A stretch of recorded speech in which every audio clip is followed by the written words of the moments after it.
Jamais fait aussi chaud qu'en 2015. Cette année va battre tous les records de chaleur et la France n'est pas épargnée. Elle connaît un mois de décembre très doux et pour les sports d'hiver, c'est un problème. Direction Val Thorens.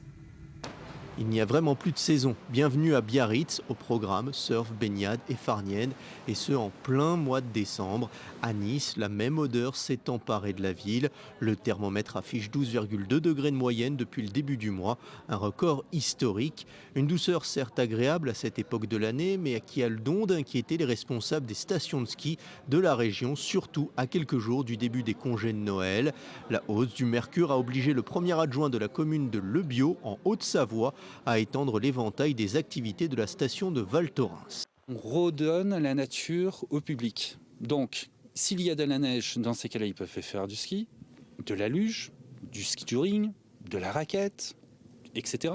S'il n'y a pas de neige, dans ces cas-là, il n'y a pas de souci. Il y a le VTT, il y a la randonnée, la marche randonnée. Il y a aussi d'autres activités que l'on peut trouver.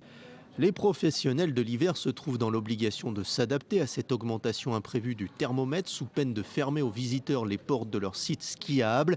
Depuis 1960, la température a augmenté ici de 1,6 degré dans les Alpes et pourrait dépasser les 4 degrés d'ici la fin du siècle. En cause, le réchauffement et l'accumulation des émissions de gaz à effet de serre, de quoi refroidir l'enthousiasme des amateurs de ski.